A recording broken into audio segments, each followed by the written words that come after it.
Don't stop your love. You're live and tuned in to the Hella Black Podcast. Please don't.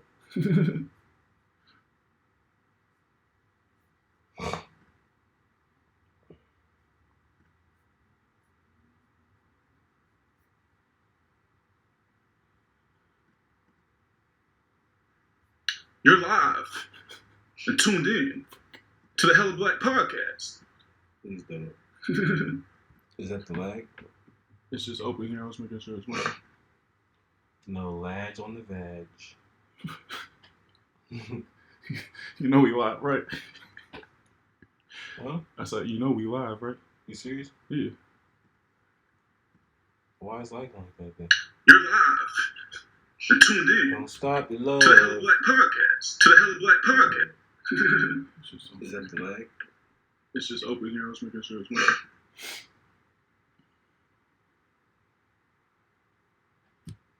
Y'all can hear us. It sound like.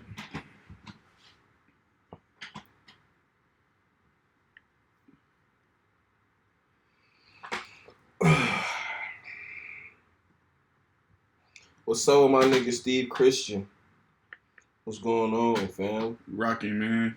Hey, Steve, Hella you've Black. been doing some really dope visuals lately. I'm gonna show Blake some of your shit. That shit is fire, bro. We gotta do like a music video or probably some content for Hella Black. That would be lit. This shit is saucy. Let's make it shake, nigga. Yeah, I'm gonna show you his page. He be doing some dope shit, bro. Man, y'all, welcome to Hella Black live stream episode. You feel me? Tapped in again. I hope people was able to tap into our last one, but if not, it's up on our YouTube channel. So tap in with our YouTube for real. Subscribe to that shit. You feel me? Help us get to 1,000 subscribers. Tap in with our YouTube for real. I don't even know what our YouTube URL is, nigga, but search Hella Black Podcast. You gonna find it. Y'all can hear us all right? Yup. It's episode, what, 71 now? 72. 72? I'm looking at the notes. Episode 71 in the femininity debacle. I told Went niggas straight to the notes.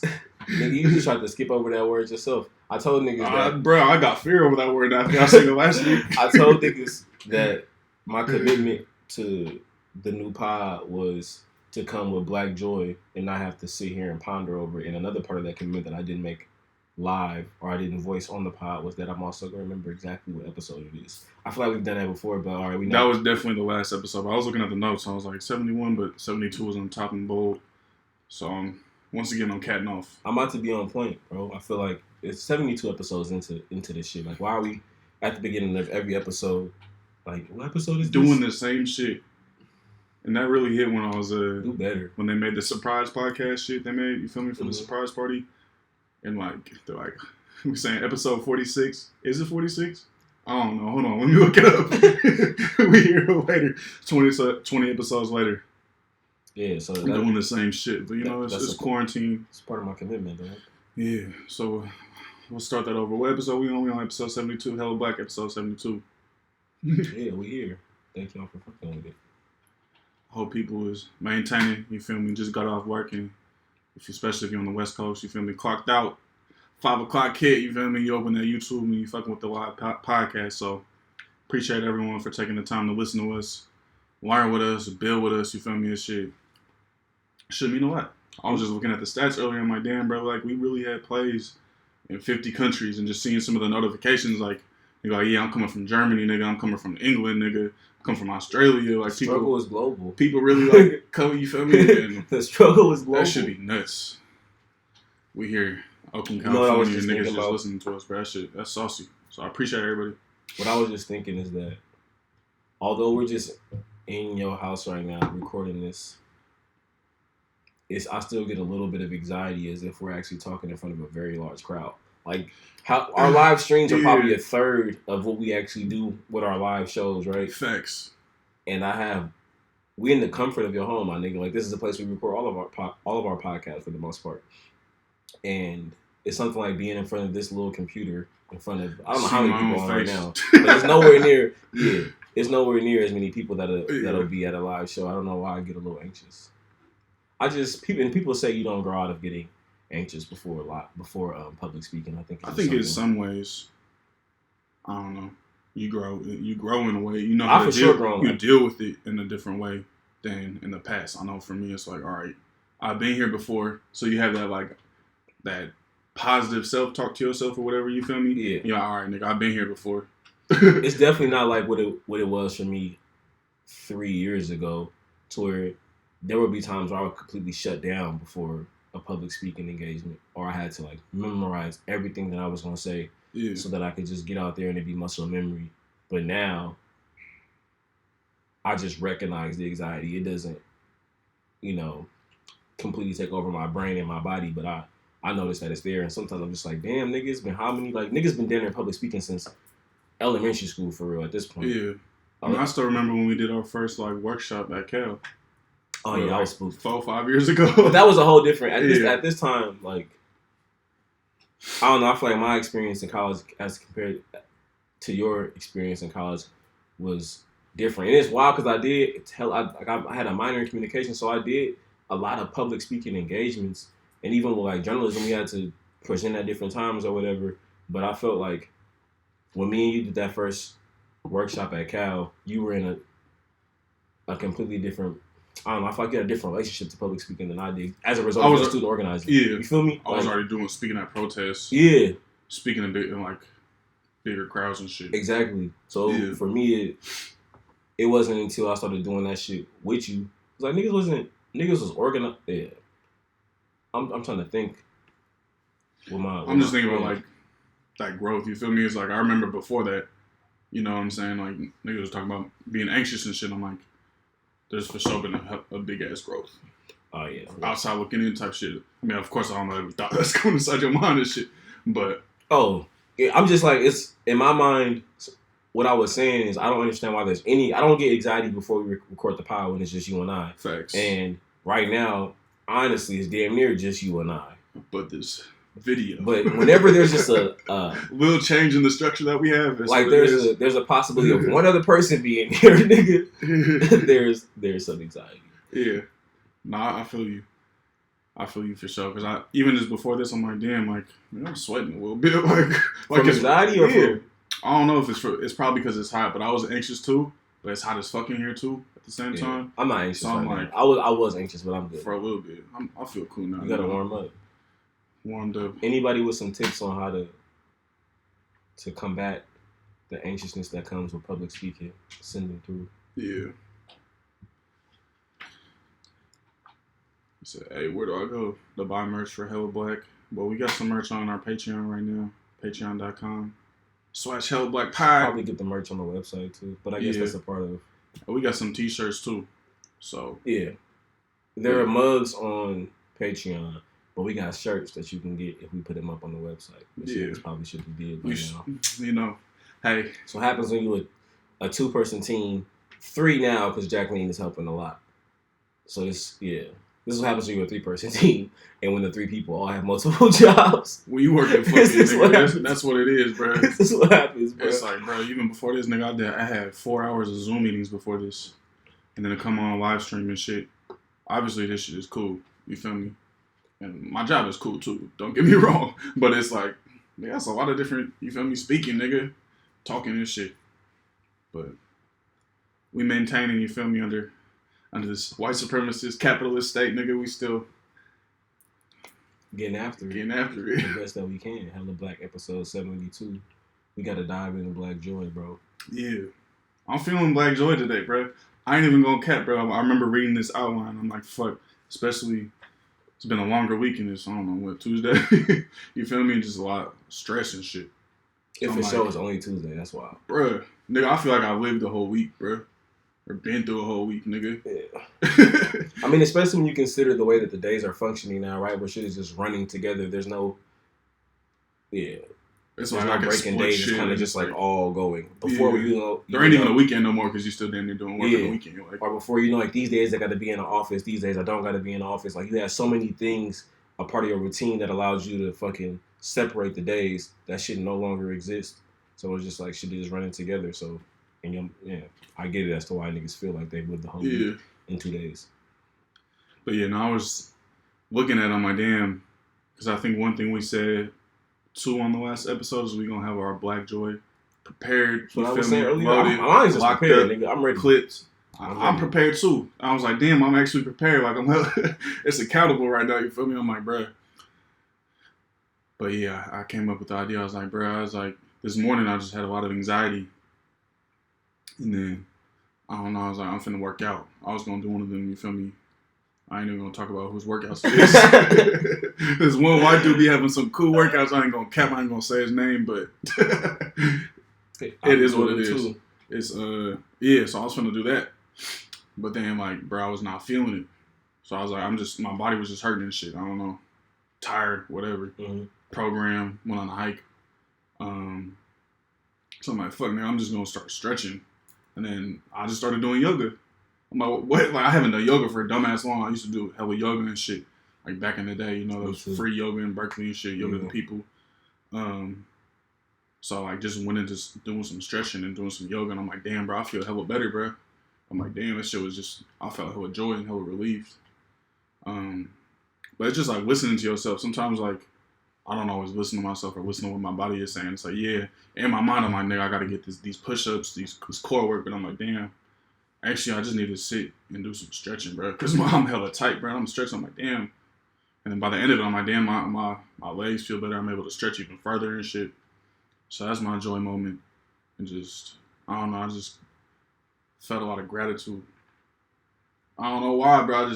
I know some of the reasons why. But I just felt gratitude, bro. I'm like, okay, nigga, I'm here, I'm present. I'm able to put this shit behind me, some of the other shit behind me, and just like live in this moment, bro. And that shit was like, I just felt joy. And I wasn't expecting to feel that joy, you know, especially with all the stress and shit. Yeah. I'm like, damn, I felt joy in the midst of this shit. So yeah.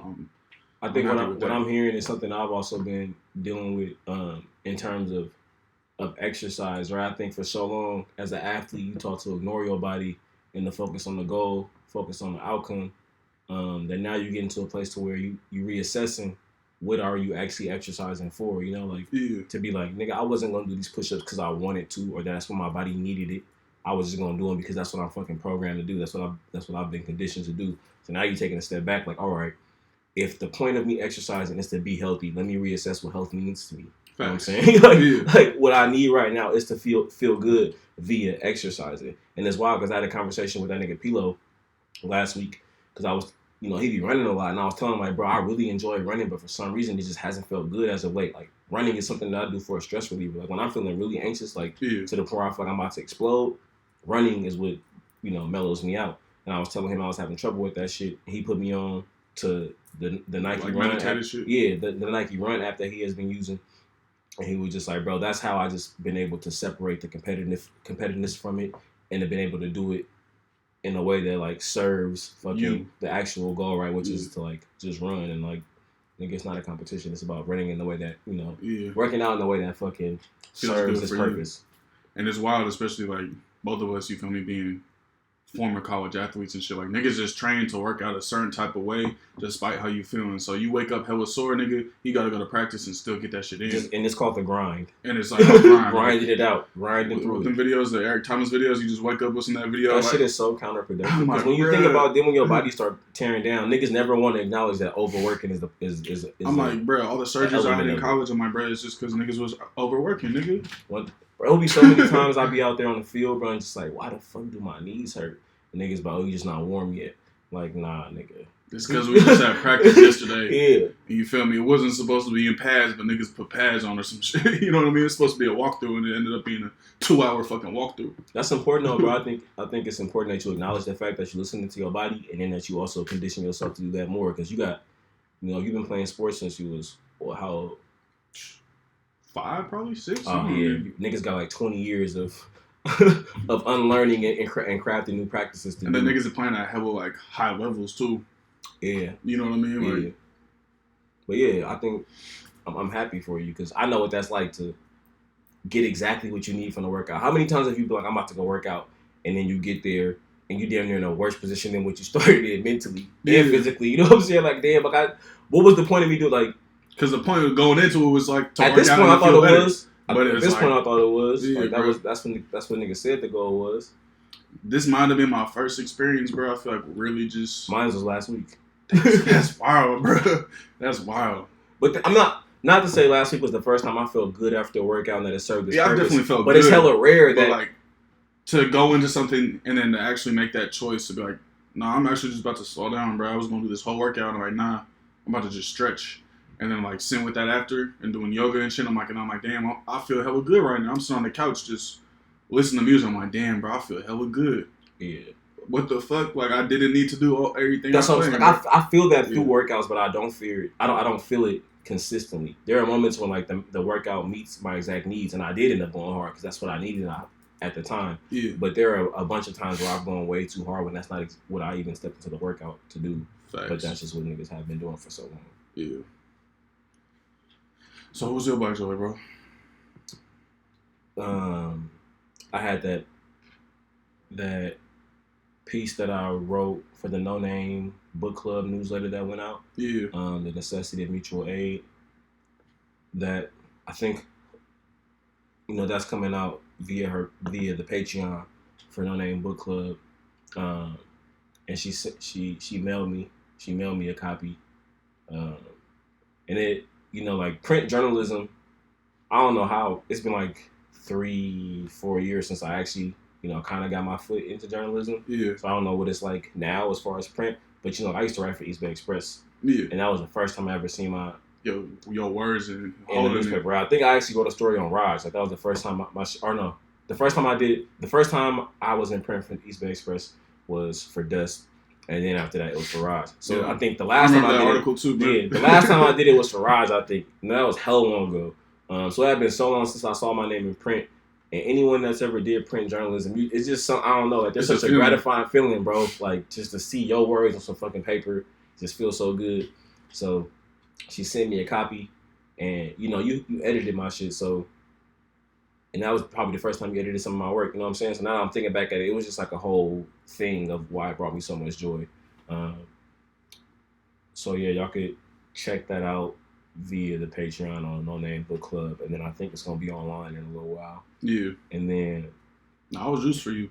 Yeah. That shit was saucy. I saw it on your story. I was like, okay. Yeah. My nigga coming. I'm gonna post it for sure. I haven't had a chance yet. I'm gonna post it just because I felt like I came with it. I ain't gonna lie. Yeah. That shit was hard, nigga. I feel like I came with it. I remember reading. I'm like, okay, you feel me? It's like sometimes you read shit and it bring emotion out of you. Yeah. That's when you just get pumped. All right, yeah. Like, that's how I felt when I was. That's what I think. Looking at the writing is. Yeah.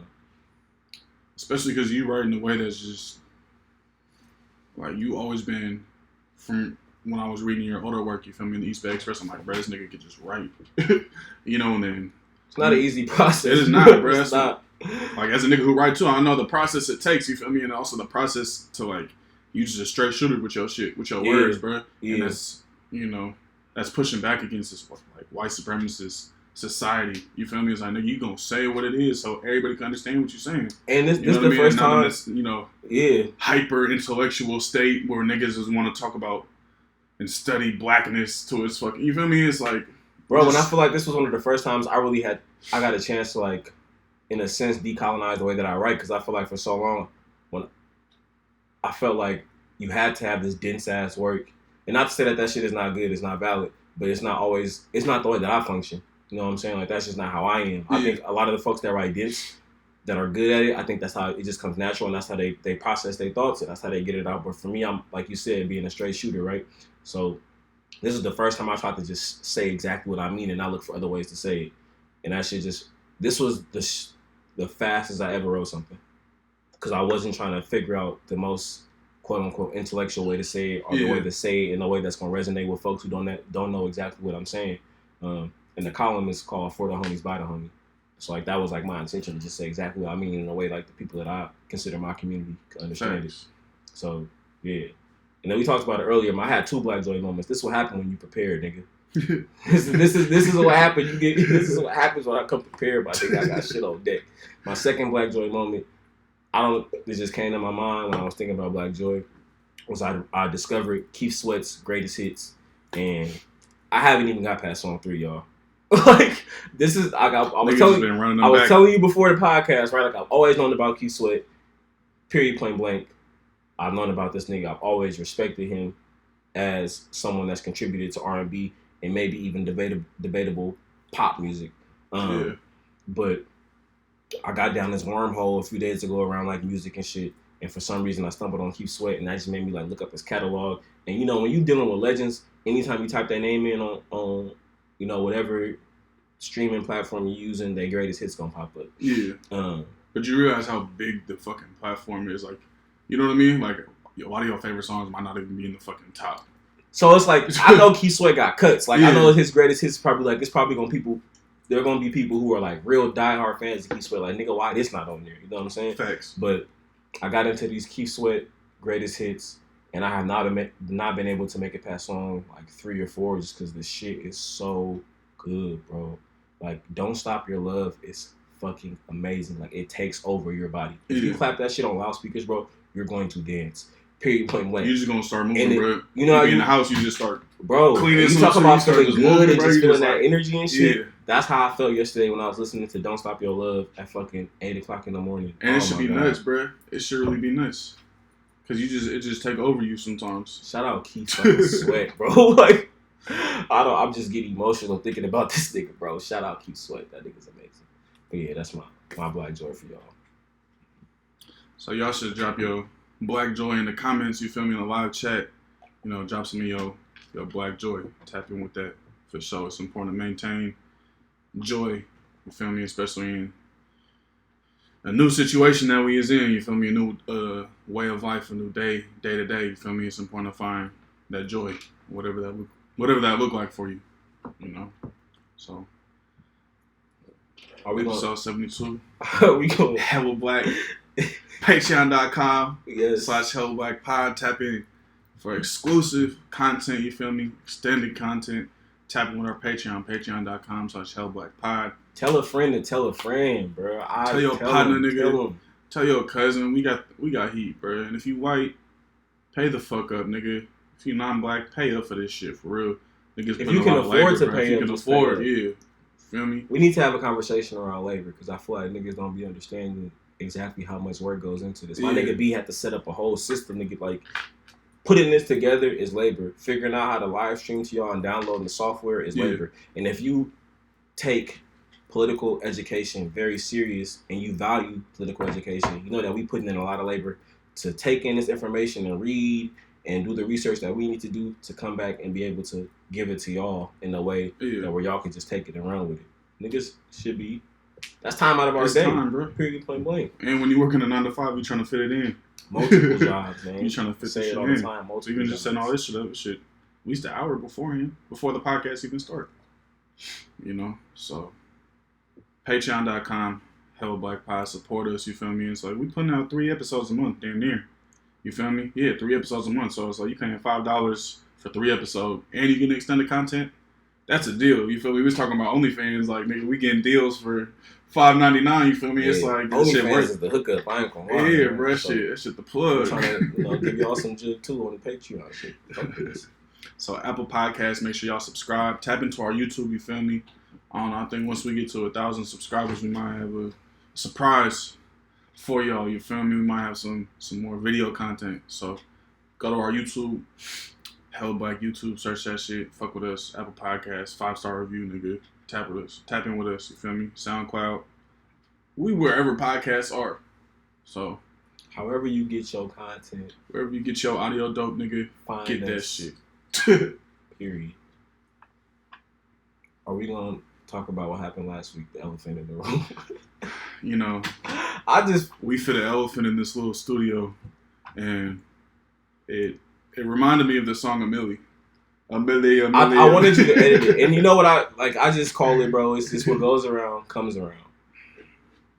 I laughed at you for you whatever's you diagnosed yourself with. You know, you said there's a name for it. I don't know. I wasn't even. And it's wild how she happened because that wasn't my intention. But we talk about intention versus impact. You know what I'm saying? I laughed at you, which is a very real thing. And so what happened was, I laughed at you for that. Was that the same episode or was that the week later? That was the next. That was a week later. Yeah. I laughed at Blake for saying that he has trouble seeing words in the order that they should be in. And I wasn't laughing. Numbers. I wasn't laughing at you saying you have trouble seeing numbers. I was laughing at you. Like, you was like, what's that shit called again? And in my mind, I didn't know what you was trying to say. I thought you was saying dyslexia. I'm like, nigga, you know what the fuck dyslexia is? So I think my karma for that was not being able to pronounce femininity.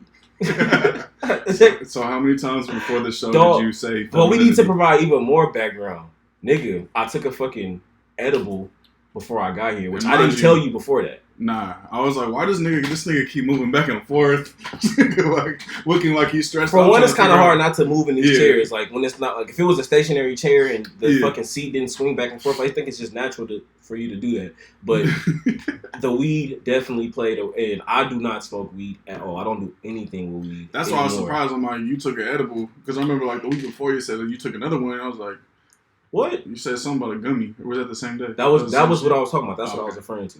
But I don't do shit with weed, but from my understanding, right, like CBD is something that's really popular now, and CBD has either none or low THC. What is it? CBD, like it can be paired with THC. So CBD and THC are the two active ingredients in marijuana. Yeah, it exists within it. But THC is what gets you high. CBD is like non-psychoactive, so it don't get you high. So you can have.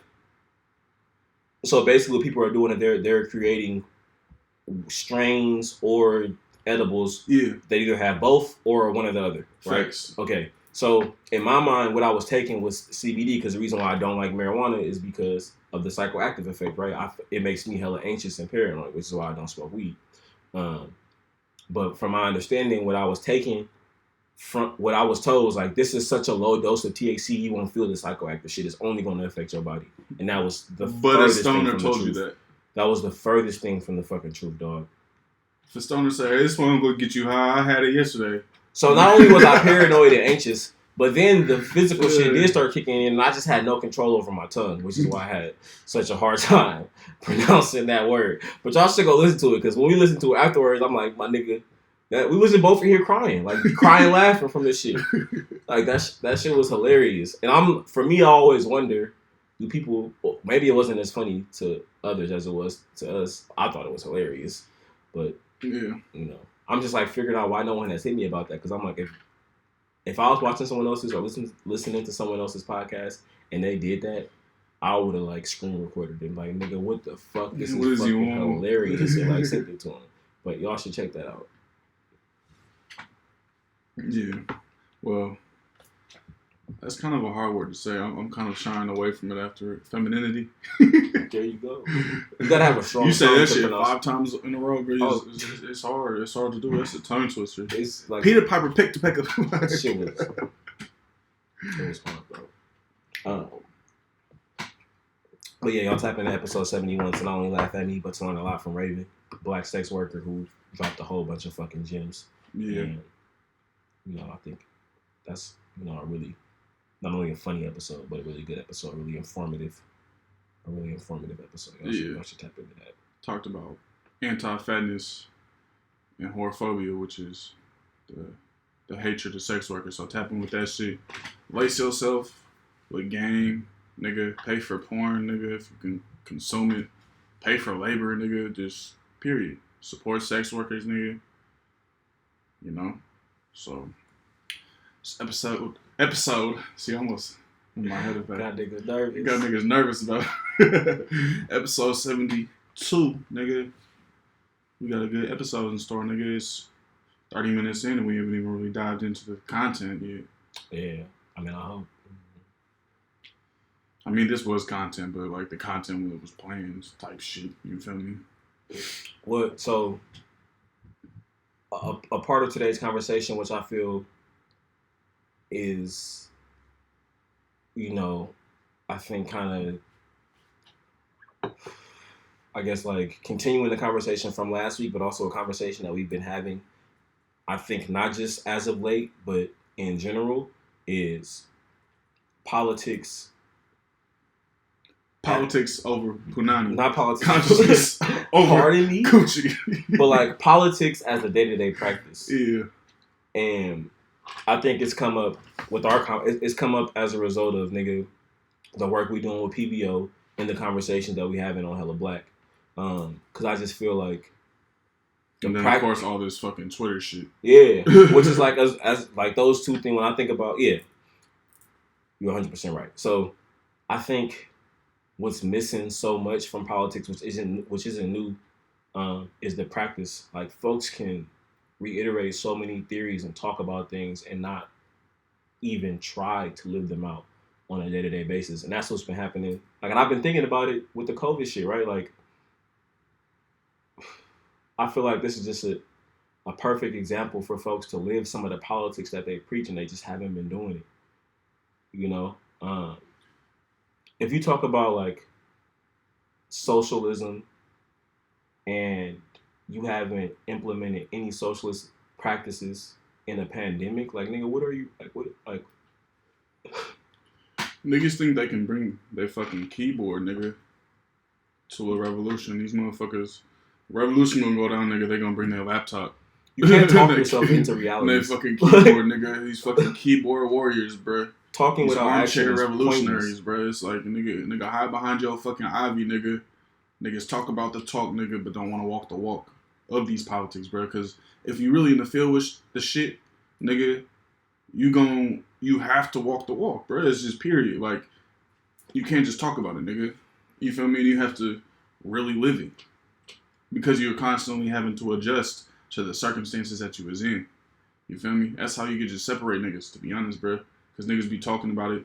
Niggas be tweeting, the greatest theory, and you need to read this before you actually organize. I'm like, bro, nigga, a lot of niggas been organizing before they even had the words to describe what they was doing, nigga. Some of the best organizers I know have never even referred to themselves as organizers, nigga. Niggas was just making shit happen, nigga. Niggas was getting shit together, period. But a lot of niggas, bro, is just talking the talk. The theory is cute, and the theory is getting you paid type shit. But actually, you feel me, being in organizing, you feel me, that shit is not easy, bro. Like, the day-to-day shit, you feel me, and even, like, living the politics you talking about, bro, that shit isn't hard. Or isn't easy, bro. You feel me? That shit's hard. Yeah, it's hard, and I think it's hard in, like, the toll that it takes on you both mentally and physically. I think it's hard, and, having to put your own comfort to the side, I think it's hard, and having to acknowledge the risk that you taking. But I'm thinking of folks who, I'm thinking of like people who push, and this is a result of the conversation that I had with the Nod, right? They were like, oh, so with y'all at PBO, have y'all thought about how y'all putting yourselves at risk while doing this? I'm like, nigga, if niggas talking about bearing arms and won't even, like, if we talk about bearing arms, like, come on, my nigga, you gotta be. That means you want to take a risk and put your own safety at the back burner of things, right? So I'm thinking about people who really not even stepping up during this pandemic and not going out into the community as a result of like trying to protect themselves. When we know there's processes in place, you can wear a mask, you can wear gloves. Well, all it really took and exposed the real. You know what I mean? Like, it exposed the shit that if our niggas want to talk the talk, but the second shit gets sick, and you feel me, like shit really gets sick, and you ain't fucking with the shit no more, you ain't fucking with the politics no more, and you just go into a state of individualism, nigga. That's that capitalist indoctrination, nigga. That's that colonial indoctrination. Because that's what you're doing, you feel me? If, like, you talking all these politics and, like, a fucking crisis happens, and that's when you fucking fold, nigga, that just shows you where your politics really was. Your politics was really about yourself. Or your politics is just about talking something to get access to what comes with preaching the politics, especially when we know during a time where radical leftist revolutionary ideologies are put on a pedestal, but not really the practices, right? Like no one really. You can get away with a lot right now by just talking about something. You can get away with it. All you gotta do is start a fucking Twitter thread, nigga.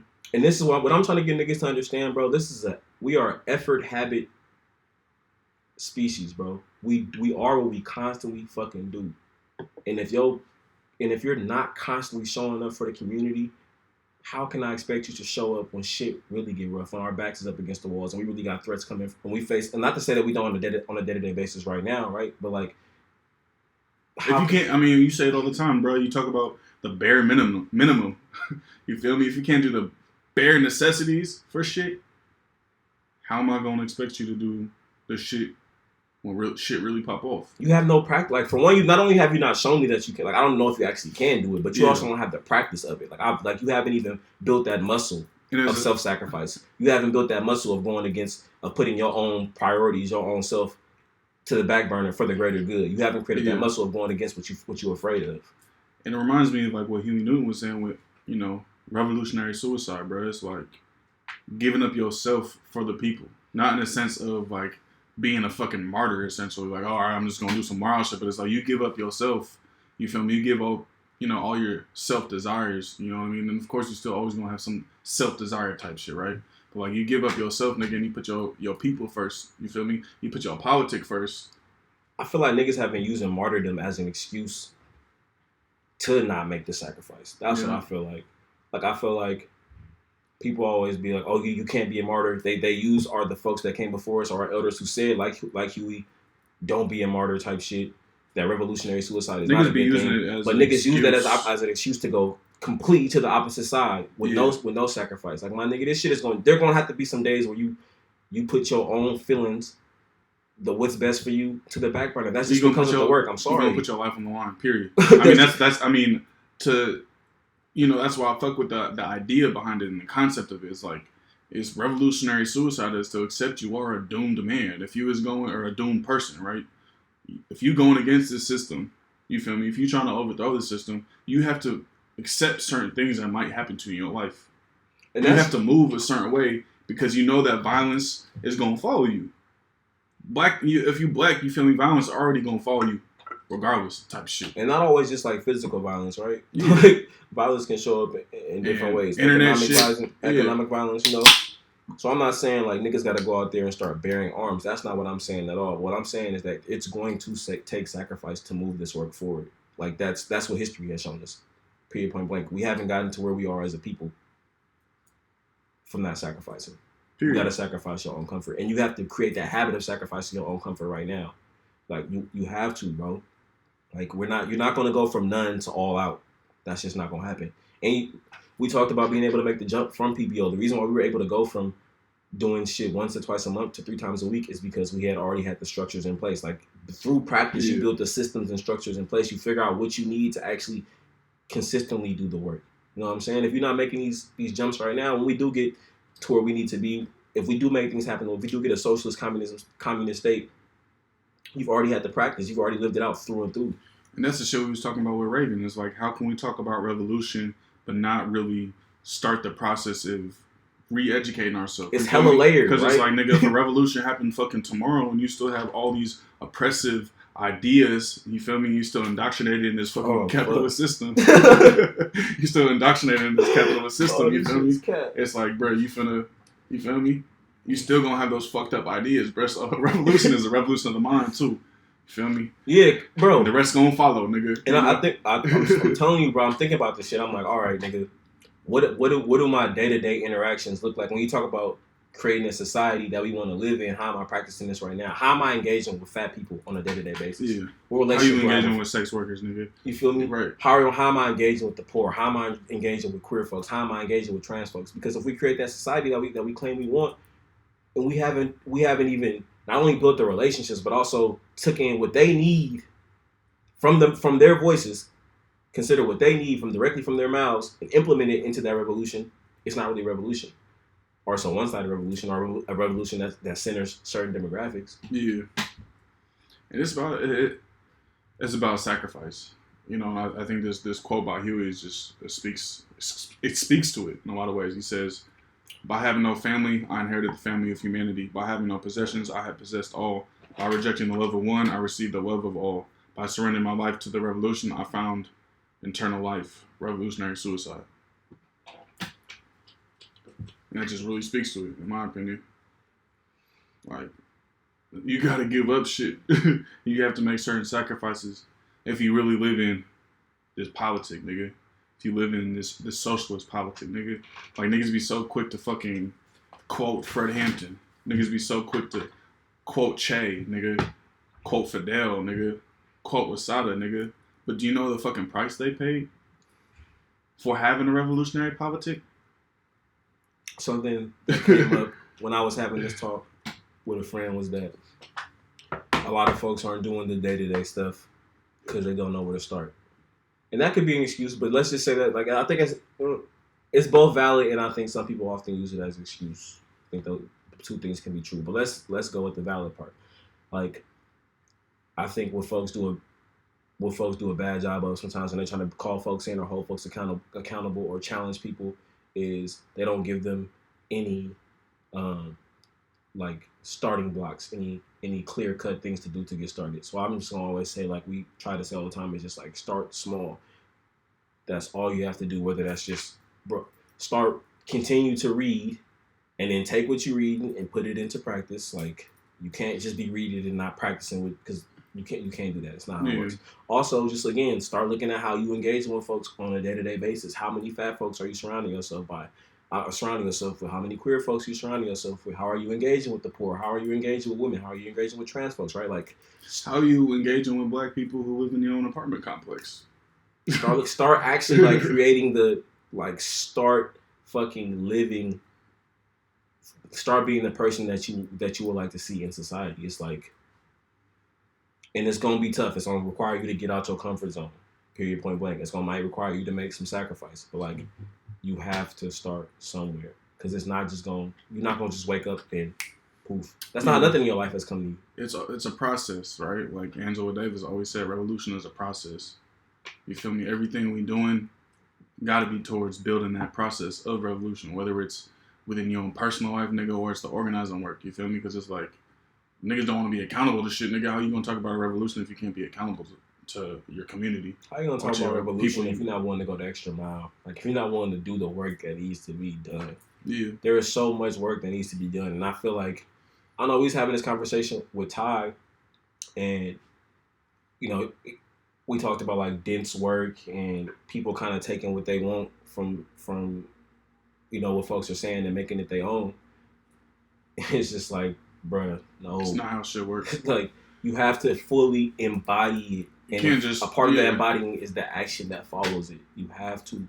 It's going to take real work. You can't just read this shit and preach it and think that it's just going to magically appear. Like, there is so much day-to-day work that has to go in. It's that small shit. Honestly, it's like all politics begin local, nigga. All movements begin local. Niggas want to hop on this national shit when they don't even have community in their own fucking neighborhood. You feel me? Like, how do you talk about a politic nationally if you can't organize your own fucking neighborhood, nigga? If you can't serve people, you feel me? Help people, you feel me, get their material needs met in their own neighborhood. Theory without the day-to-day practice is just theory. Period, point blank. And that's not going to get you so far. But it's going to get a lot of niggas exactly where they want to be. As seen as thought leaders, feel me, access to certain niggas want to be spaces, thought leaders, but niggas don't be about action, nigga. That's why I don't care what you say. You can say it eloquently, nigga. You can write a great article, nigga.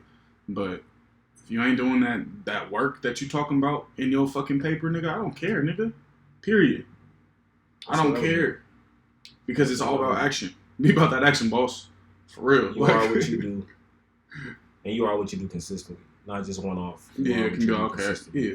And it's, you know, we've made guides and shit, nigga. So if you want to feed people, and don't just feed people just to feed people, but like feed people with politics behind that shit too. I think that's something that we see often is like niggas are, all right, yeah, I just did this. And that's, you know, that's feeding people. It's like, nah, that's charity. And of course those niggas need the resources. So I'm like, I'm happy people getting that resources, but like, you really talking about revolution, bro, you gotta have a politic behind the shit you was doing.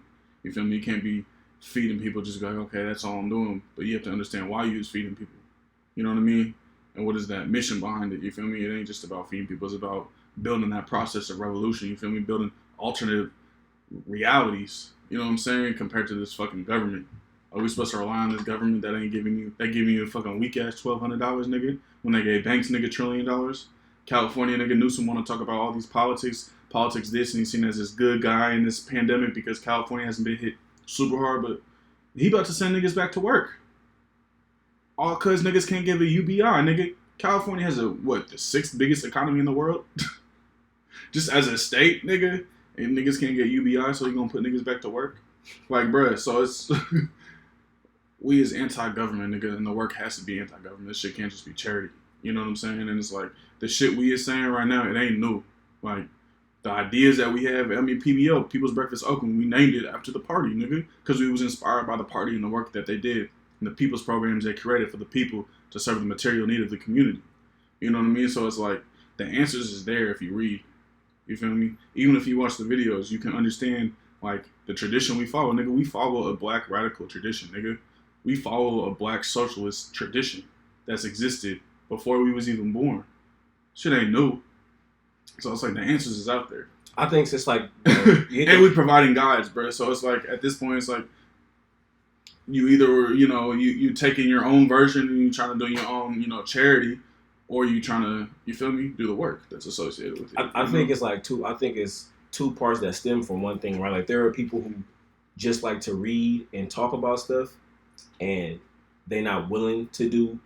They're not willing to do that, to go that next step with action. Yeah. And that has created the bar that has made by default has lowered the bar. Like all you have to do is talk about something. And I think like sometimes, people think like that there are some folks who intentionally believe that who intentionally just talk about the work. Like that's all they want to do. They want to talk. Like that's their intention. And they know that they need to take that next step, but all they want to do is they just want to talk. And then there are the folks that like see that that's the bar, and they probably would take that next step, but just since that's what they see is like, oh, this person gets revered and gets respect by just talking. Maybe that's all that I have to do, or they start to think that that's actually effective.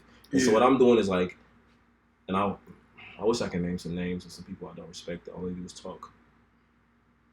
It's a safe space, bro. I know. I'm trying to figure out who would I say all they do is talk. I don't really follow enough. Fortunately for me, because I've had this conversation with Kings around like being in the fucking echo chamber. For me, I've crafted both online and in real life communities of people who actually do work and don't just talk. But I always see people, so I don't really have anyone that I would be like, nigga, all you do is talk.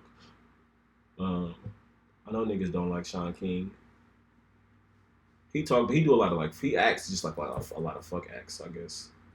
Nigga trying to fucking raise money and do fucking funerals. But the point of what I'm saying is like, bro, nigga, you ain't welcome out here, nigga. As a result of the bar being lowered, some folks are actually falling victim to that will take the next step. So that's my thing is like calling motherfuckers out and also challenging you to be like, yo, I just want you to know that this is not enough. Like just talking about the theory is 1000% not enough. You have to take the next step with the actions.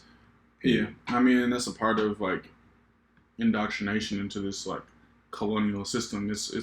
It often happens at college spaces, in my opinion. It's like they teach you just about theory, but it's never about the practice, nigga. You feel me? It's never about like, okay, yeah, I learned all this theory, but what am I gonna do with it, nigga? Ain't no point in theory if you ain't gonna fucking walk the walk of it. You feel me? If you ain't gonna use it to, you feel me, understand, the material conditions of people. What good is reading you fucking, Crenshaw or Collins, nigga? You feel me? Or Nkrumah, you feel me? And not take the work that they saying, you feel me, and put it into practice. Like, because I read about systems of oppression and because I read about intersectionality, I'm able to understand the conditions of our people when I walk outside in Oakland. You know what I mean? And when we go serve our people, it's like, and to be honest, that experience of serving people, like I'll be hip to it. I might not have the words for it, but I'm like, okay, I know I'm seeing deaf folks. You feel me? I know I'm seeing people who is blind. I know I'm seeing trans folks. I know I'm seeing elders. I know I'm seeing youth. You know what I mean? Like, and you see how the different identities you serving is being oppressed under the system. So theory is important, of course, but, the community is a classroom, nigga. You feel me? Lace up your cleats, nigga, and get to work. You can learn a lot in the community. Yeah. And the theory has helped me a lot, of course. Like reading Huey, Asada, just rereading George Jackson, you feel me? Like, that has helped me, you feel me? Not just fucking, pull shit out of my pocket. Yeah. This conversation, for me, is stemming from a place of, like, me trying to hold myself to a higher standard in general. Because I've had to take a step back and look at myself like, nigga, you're not nowhere near as close in practice to the politics that you preach as you've not even just positioned myself to be, but I think that I've fallen victim to that myself, which is like why I've been able to not recognize the ways in which I've fallen short or the harm that I'm causing, right? Like, so like that's why I'm just like, all right, nigga, I need to take a step back. Like, no matter how much when I think about in terms of like solidarity and allyship, it don't matter how much work I read by women, it don't matter how much work I read by trans folks, it don't matter how much work I read by fat folks, by the disabled, if that's not changing the way that I treat them in the ways that I move through the world on a day-to-day basis. Like, period, point blank. So that's what I'm starting to realize, like, okay, nigga, I'm falling short of like it don't like I can reiterate anything. I can talk about anti-fatness. I can talk about homophobia. We can create Well, these what is spaces that on the day-to-day podcast. practice Like, of it? nigga, what am I doing on a day-to-day basis to combat those things? Like, people get so caught up in I'm learning and unlearning. Nigga, the About effective learning part is of learning and actually unlearning is the actions changing that your follow. actions, nigga. Period. Point blank. Period. Point blank, my Facts. nigga. Yeah. So that's what I'm trying to get niggas to realize. Like, it don't matter how. And I'm living like, proof. It don't matter how much you talk about Yeah. some shit. No matter how much you read something. No matter what kind of spaces you create. it's If about the action. actions don't follow, And I I'm think living that's- proof of it. You know, that's one thing I learned from, you know, the show we did with E and Discourse. Like, I'm like, we say we support black trans folks, right? And we speak about being in solidarity, but like, nigga, we gotta get money, nigga. We gotta support niggas' material. We gotta get money. We probably had like 4 trans guests on this show. Yeah, That's nothing for somebody that wants to amplify voices. We know more than 4 trans people. facts. Like, nigga, we've had what? 3 fat people on the show, 2 or 3 fat people on the show. We know way more than 3 fat people. We've had how many black women on the show? We know way more than however many black women we've had on the show, right? So it's just like, nigga, calling yourself to task. Yeah, it ain't even about having. I'm gonna check myself yeah. first before I check other niggas. Like, Facts. that's how this conversation even started, is me Yeah. checking myself first. Yeah, because it's like, how we gonna, like, we've had all these guests, but it's also like, nigga, okay, we need to support causes too. And even the guest ain't You feel enough. me? Like, okay, cool. Yeah, like we got that's guests. cool. That's cool. That's all we did, nigga. If only you had a guest, that ain't doing enough. You know what I'm saying? Like, if we talk about a material revolution and material support, nigga, how we showing up for black trans folks? You know what I mean? So I'm grateful for niggas like E who can call us in, like, hey, bro, y'all niggas, y'all support us, like, you know, Yeah. help us out. You feel me? Shit like that, you know. And I'm grateful for all those folks that had grace with us, you know. But even like the word revolutionary, I'm like, damn, bro. I'm like, I'm over here reading George Jackson. I'm like, damn, bro, like, Stop using that. Like, it's just, bruh, niggas how do have we- to stop, How bro. do you even, like, that's what makes me so mad about niggas like fucking Political Revolution by Bernie Sanders and these fucking DSA type niggas, bruh. It's like, There we go. There's the BSA names. type I love niggas, it. bruh. There we You go. feel me? It's That's like, where we them need to niggas go. be saying revolution, nigga. You feel me? And you have his fucking Negro lackeys working with him. You feel me? And them niggas is fucking the face of the Bernard Sanders movement. And these motherfuckers talking about revolution, bro. It's like, nigga, you talking about revolution through the fucking polls? Ain't no revolution ever came through a poll. I know one type of poll that it came through, and it ain't the one you going to pull up on a ballot, nigga. Period. You feel me? Yeah, So it's some like, shit on video. But like, bro, how can again, you say bro, revolution? And it's it's like, people you know taking what words really, and making it mean what they wanted to make it it's mean. co-optation, bro. At its finest, At my its nigga. fucking Taking finest, what bro. you taking something and completely rewriting exactly what it means and what it stands for. In the history, when you do that, you erase the history behind it, my nigga. And what did Bernie do, nigga? He just got his quote unquote progressive movement and put him right into the democratic machine, nigga. And niggas talk about fucking dictatorships, nigga. You living in a dictatorship, nigga. America, nigga. Corporations be Stop choosing worrying about everything, North nigga. Korea and focus on yourselves. That's Shit, what nigga. niggas need to do. I fuck with dictatorships. The type of dictatorship is North Korea, nigga. A proletariat dictatorship, nigga. A workers' dictatorship, nigga. Fuck that American dictatorship. You niggas ain't voting, nigga. Even in New York, nigga, they stopping this shit. Damn, we didn't got my nigga turned up. We didn't got my Yeah, boy once you turned start up. saying We names, finna that do juice this. starts Oh, hitting. yeah, it's a little lag on the. Oh yeah, it's a lag, Yeah, just naturally. But yeah, man. This is a chance for. I know we took the long way around it. We went from like, we took hella different angles, but to get back to the point of theory versus practice. Theory is cool and all, and it's very, very important. But when the substantial change comes, is when the actions follow the theory. because sometimes that theory might not work. So, How you bro, gonna know if you how don't you put it gonna into know if you don't practice? put it into practice, nigga? The fuck? Theorize, but nigga, if you don't put it into practice, that theory might not match the fucking conditions of your people at this time. Period.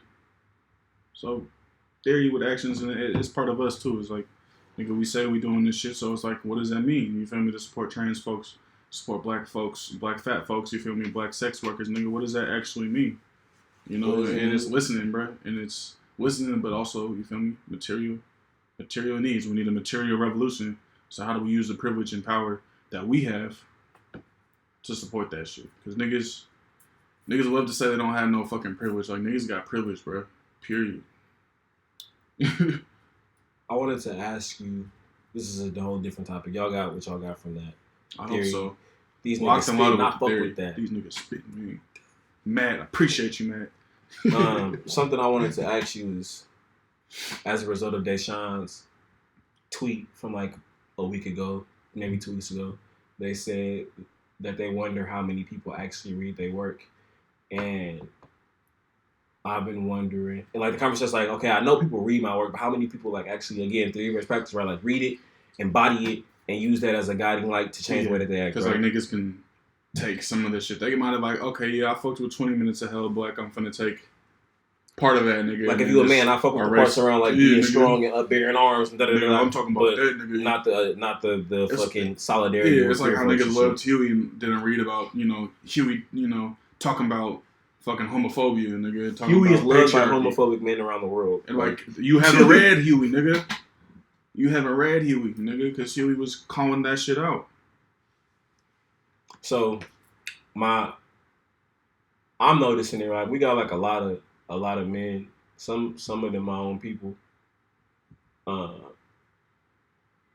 lot of people that I guess mostly call out to men, but we got a lot of folks that follow our pod, and I'm really wondering, like, do they actually listen? Do they listen with the intent to change their actions? Because like, it's no point in you listening to my like. This is not effective if you're not listening. If you're not listening and then changing your actions, like just listening. Like I don't care if you listen to Hella Black. This is an action program, nigga. It's just designed for you. Feel me? You can listen to this podcast wherever you do it with whatever you're doing, but nigga, it's shit about putting action in and changing shit. You feel me? It's like, yeah, you can fuck with the ideas that we put, but it's like, bruh, our goal, nigga, is to get people to change the way they're looking at things, but if you changing the way you're looking about things, you feel me? The action should follow it. Do you feel like people actually listen to Hella Black and change their actions as a result? Yeah, I think some do. I don't think everyone does. Of course not everyone does. But I think sometimes, yeah, like, because even the way niggas will engage me on Twitter, sometimes I'm like, bro, I know you be listening to the podcast, but you giving me Hella Black. Like, did you not listen to that part? You know? And I think that's the shit is like when people start feeling uncomfortable listening to this, I'm sure people feel uncomfortable at certain points. It's like, that's the shit that you should dive deeper into. I know for myself, when I felt uncomfortable with shit, like, or the conversations or the podcasts that we've done that might have made me feel like, oh, I don't have the range. I'm like, damn, this is where I need to dive deeper. You know what I mean? Like the conversation with Deshaun, you feel me? Like even, conversation with Raquel hella long ago. I'm like, all right, I need to dive in deeper and really think about this shit. Yeah. And how I need to process it and change my way I move, or the actions that I'm having type shit, So, I don't know. I think people do to an extent, but niggas always want to take what they hear about shit. Just like we were just talking about. Niggas like, all right, that shit sound cool.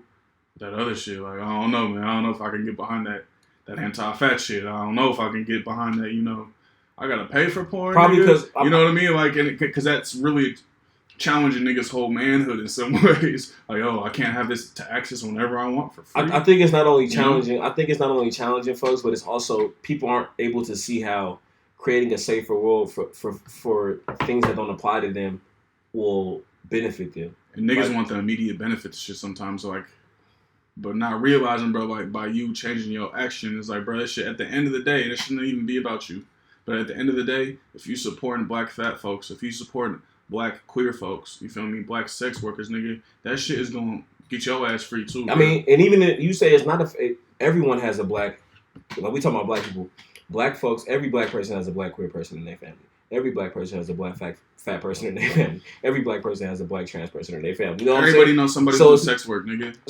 So my nigga, it is directly affecting you because it's affecting people you probably love and claim to care about, right? And I don't know, man. I really just want to guess. My call out, my challenge is just like, dog, just fully embody. Don't take parts of what we say. Fully embody all of it and watch how your world changes and watch how watch how the people around you world changes too. Like fully embody that shit. Fully embody it. And it's just about making, like, what is one thing you can do today?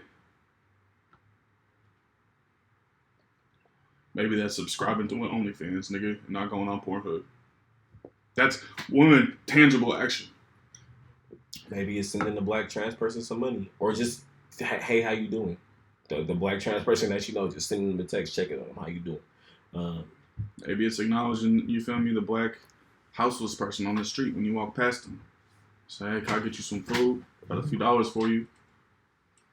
Simple things like that, bro. You know what I mean? And then when you start changing that way, then you start to really realize, and then you start tapping into books and shit. You start reading the theory, start really listening to shit, bro. It's like, you're gonna be able to put shit together, in my opinion. I feel like we low-key just took it easy on niggas. Yeah, niggas just gotta change their action. We just took it easy on niggas to be like, so it's that, it's yes, it's like treating But that people, also shows how easy it is in some ways. Like, niggas, but like that's not enough. It's not enough. It's a start, and it's not even a start, my nigga. I feel like you can start acknowledging people, and you can do this, nigga. You can speak to black trans people, you can give black trans people money, and you can defend black trans people when you see them being threatened via online or on the street, nigga. You can give black women money, you can speak to black women, and you can stand up for them when you fucking see them being threatened on the street. And as a result of all that, check your homophobia, check your transphobia, check your misogyny war, which is misogyny against black women. Like, it's hella shit you gotta do. And nigga, it's gonna require hella shit, and that's what's necessary for us to get to a world where all of us are fucking free, and all of us, that's what we need to do. It's hella work, nigga. And it requires you being uncomfortable, nigga. Get used to being uncomfortable. There's no way around it. As soon as you get used to being uncomfortable, nigga, that's when you gotta start making those changes, bro. Get used to that shit. Sit in it. Ask yourself why you uncomfortable. True black power and true black liberation. Like, I'm just, like, I know niggas love black power as a symbolism, black power as words, my nigga, but true black power means every black person is safe, every black person is thriving, bro. That's what black power truly is. It's not just a selective few. It's every single black person in the multiple identities that they might embody at any given time.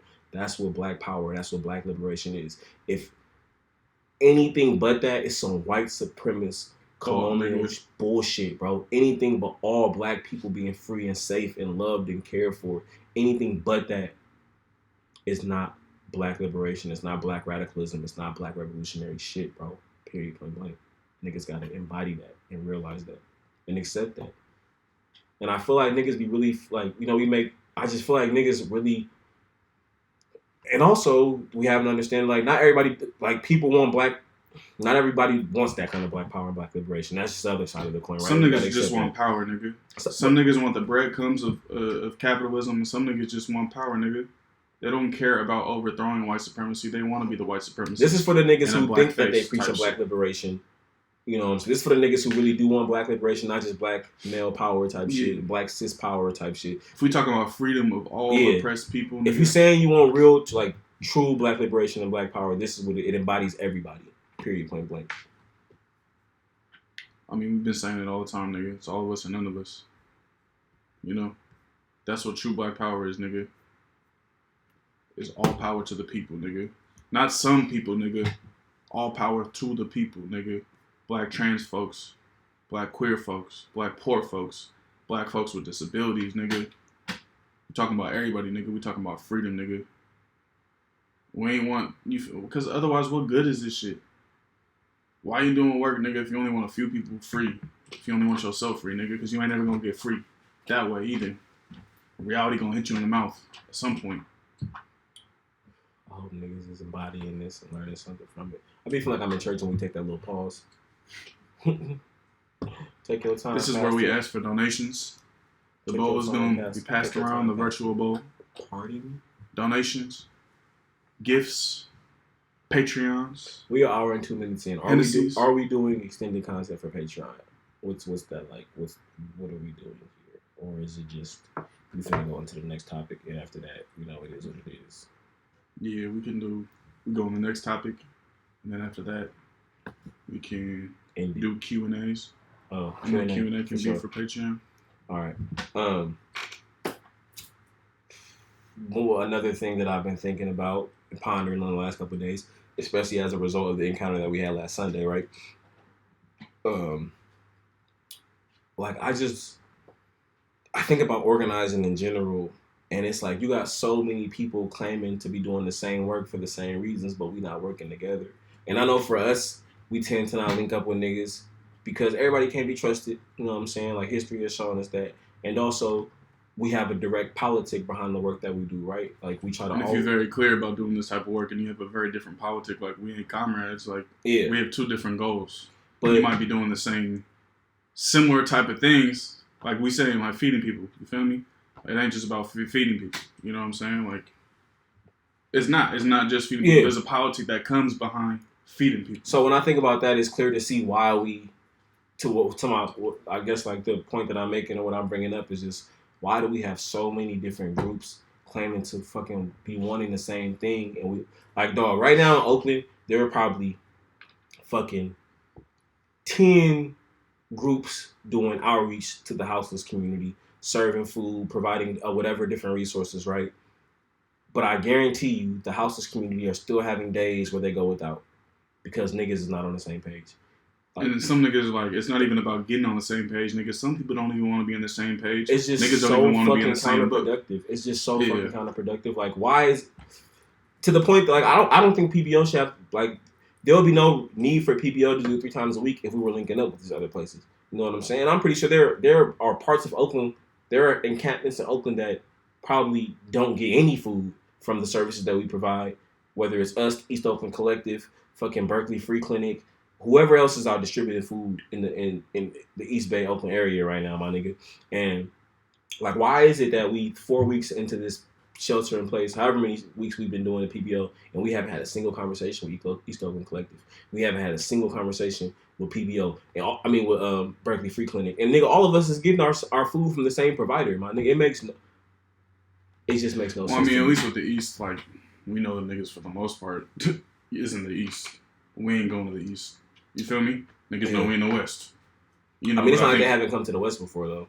And that's what, and it's not like we haven't gone to the East. Facts. So my thing is just like, I'm not sure if this is just the norm with motherfuckers just being on different pages, but like at some point, bro, even if it's like we don't fully fuck with, I know we don't fuck with the politics behind a lot of people's stuff, right? Like I know Berkeley Free Clinic, the volunteers that I've seen from them so far have been all white, and I already know what it's like to engage with white people. I already know a lot of white people get into the work, so I know why we haven't really linked up with them, right? But it's like, if all of our groups came together and organized in a more effective way, there wouldn't be a day that houseless folks didn't get what they need. There would be, you know what I'm saying? Well, I mean, that's the question behind it all. And I mean, I think there's a clear answer behind it too. Is like, why are people doing this work to begin with, right? So it's like, you know, the situation we had on Sunday with PBO is like, we've been feeding people in West Oakland 3 times a week. That ain't been no secret. You feel me? We've been doing that shit. Every Sunday, nigga, we's there. You feel me? For a minute. Niggas know who's there, know who isn't. People tell us who's there and who isn't too. You know what I mean? Niggas are saying, oh, niggas is not there at all. So it's like, we see, you know, our plan is going to feed the normal camp that we feed, you know, 3 times a week. And, you know, there's a whole church group there, you know, where niggas is fucking preaching at the same time, right? And handing out food at the same time. Niggas ain't even wearing masks. Niggas not wearing gloves, right? And then when niggas go to try to holler at niggas, it's like, oh, I'm from this area too.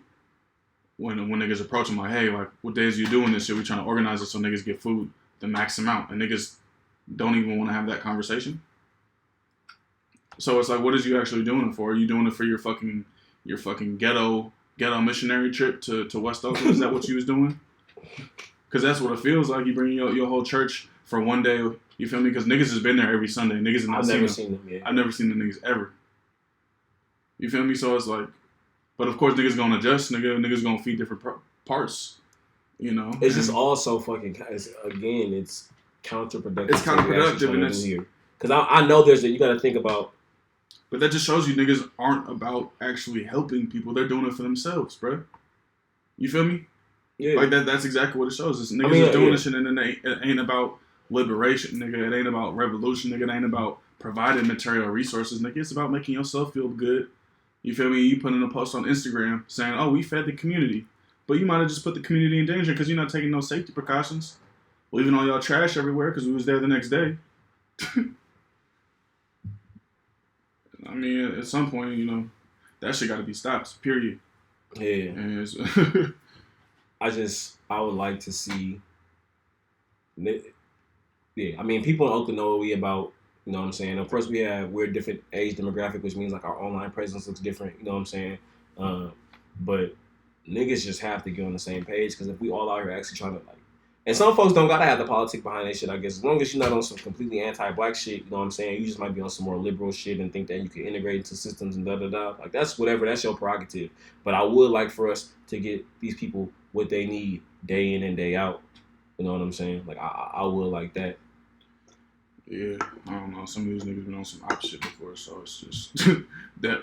You feel me? That. Niggas be on some op shit, bro. I ain't gonna engage with that shit. Fortunately.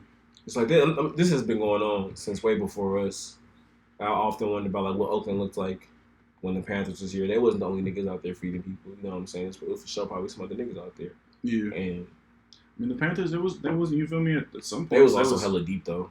They was deep as fuck, but also they was funking with different organizations at some times. Like niggas was funking with the us organization. We ain't gonna go into that because I already know how me and you get with that. So we gonna stop that right there. Oh. We gonna stop. We gonna stop that right. Is this what being silenced feels like? No, we've been drinking call. They already seen how you turned up about the other shit. But this is to our situation is different. But what I would like people to think about that's organizing in whatever spaces you are, in whatever capacity you are.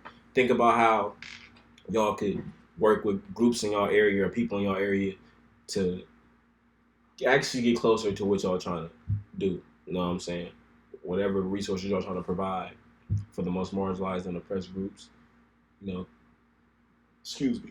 Because it ain't about us, nigga. You gotta remove your feelings from organizing. I know it's different for us. Like, if some niggas told us, like, yo, we trying to, like, this is us, boom, like, y'all can take these days, and we'll do, like, I know we are 100% with that. There's just, like, no communication. I couldn't even tell you who run East Oakland Collective. Well, now I actually do know, because it's Vange's sister, right? Or people, yeah. I don't know who runs the Berkeley Free Clinic shit. I don't know about any of the churches and shit out here. And that's for whatever reasons, whether because they're not really outside like we outside, or it's because it's different age groups, whatever the case may be. But there's no reason why niggas shouldn't be way more linked up doing this work. Make no sense. And if you one of them groups that's nigga got too much pride and ego and want to make it all about yourself, you want to, you know, it's not. Same place. Yeah, it's about the people, not about your own ego, fulfilling some own type of charity need in yourself, or feeling like you the special one, the chosen one. Facts. I have to pee, bro. I know this is live, but like, oh. See, now that you was tapped into the live episode, you really see what actually I pee at least going on once an episode. I pee. So when you just hear me talking a lot of water and for hell long, it's because that nigga pissing. If he talking for hell long, it's because I'm pissing. You know, you're gonna get the full Hello Black experience. Honestly, that's what it is. You really see the shit that going on with the live stream. We got a live stream going on, a real live stream going on. But I think this will be a good time too for all the niggas tapping in with the live chat.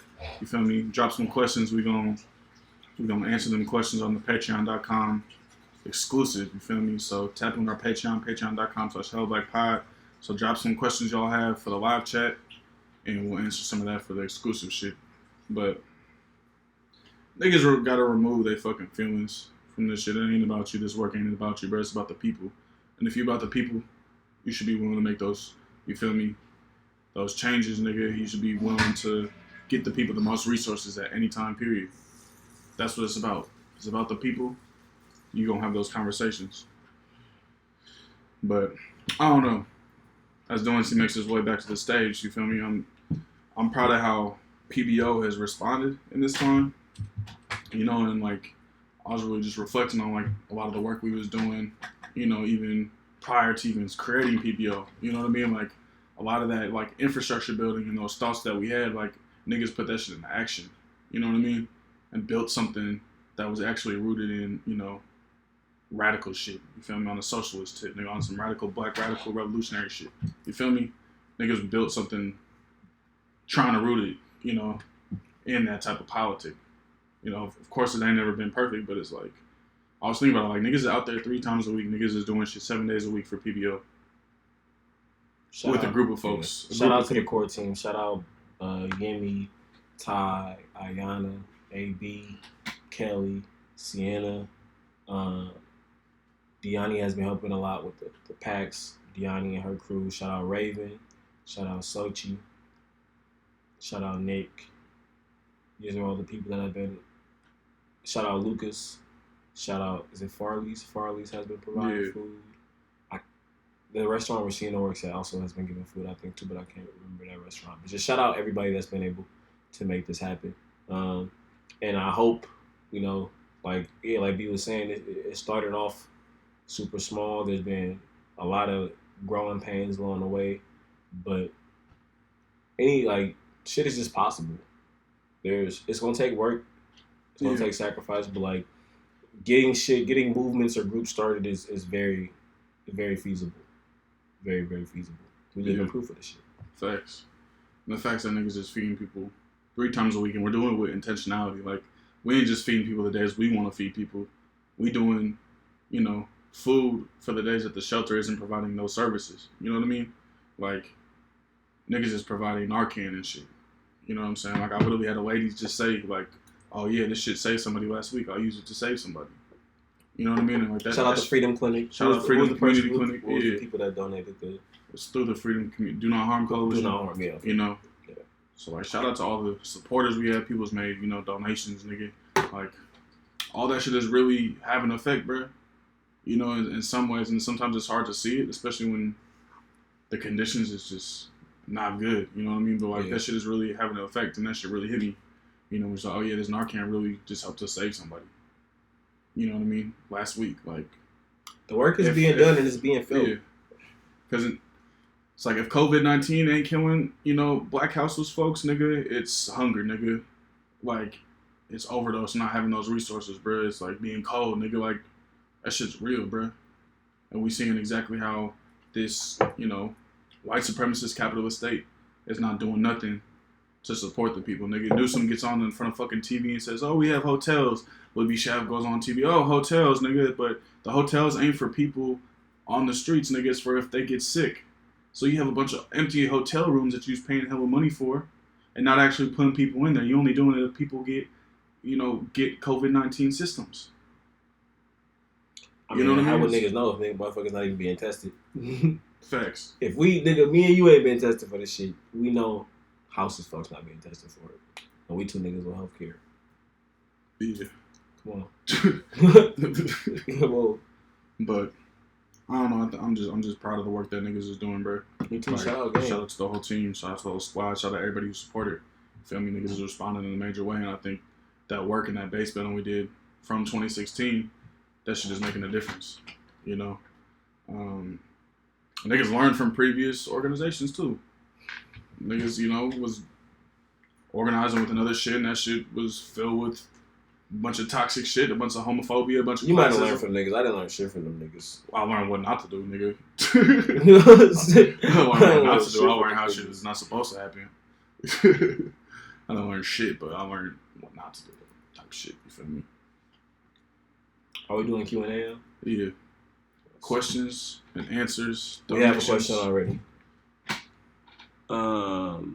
What has been y'all self-care methods since quarantine / stay at home? Has your self-care practices increased? My life is in shambles, dude. My shit is falling apart. Yeah. I've been sometimes running. It feels great and sometimes it doesn't. I think that's kind of the only like niggas can try, like I was talking about earlier, like yeah, like I had a good experience with yoga and just slowing down, like that shit brought it, but it's like who knows what's gonna happen tomorrow. I guess I could stay in the present moment type shit. I'm not gonna just make it seem like my shit. So my shit is definitely a struggle. I ain't gonna lie, but you know I've been going to therapy every Friday. I've been catting on my therapist. I've been running. I talked about that earlier. Yeah.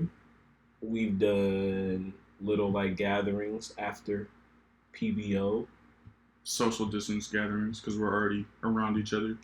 I mean, doing the shit. Since we live with each other at this point, we see each other so much. Might as well break some fucking bread, nigga, and fry some fucking shrimp, nigga. Shout out Ayana, nigga. I've been playing GTA. I've been talking about that, nigga. Hit me up to add me on GTA. I've been playing 2K. Definitely playing 2K. I've been working out too. Probably like 3 times a week, going on walks, eating my vegetables. That's about it. I don't know. Self-care. Some meditation and shit too.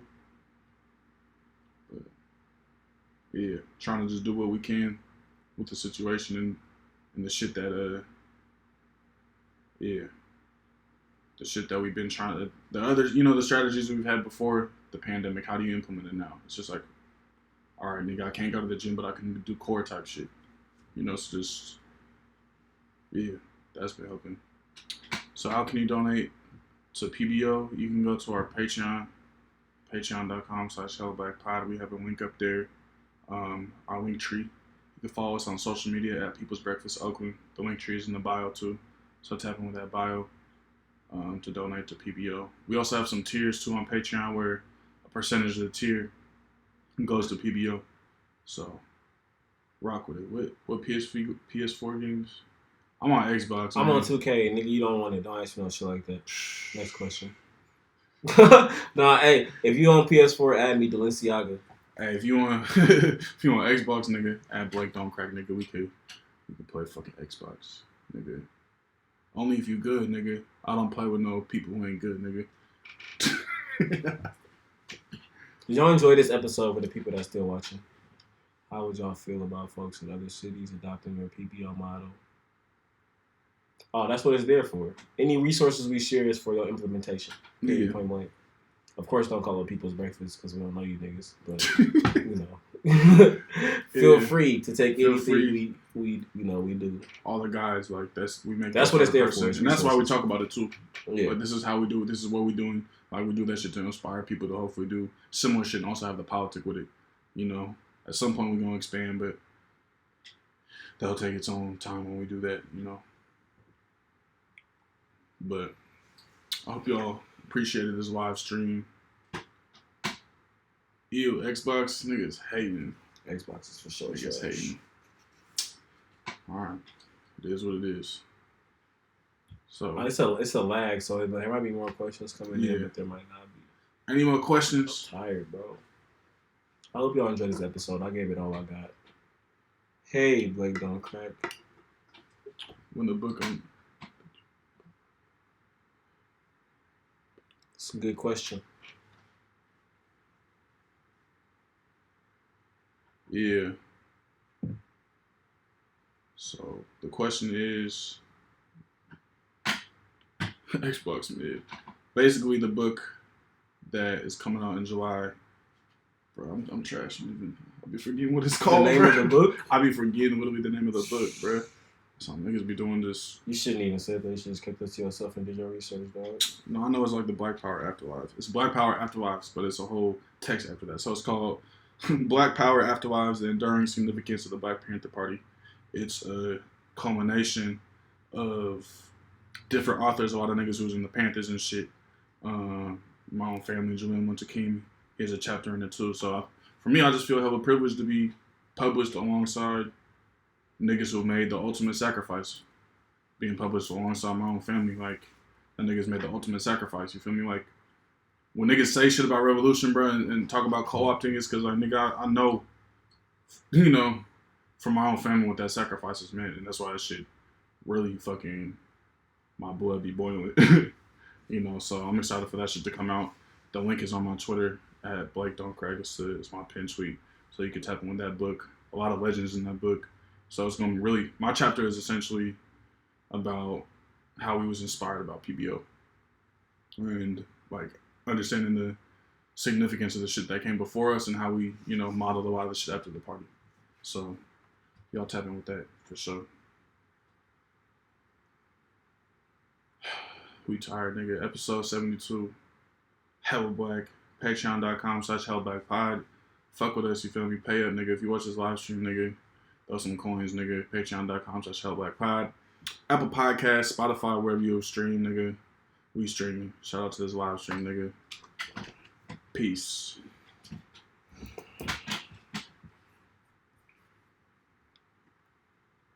In the stream, nigga. Yes, I'm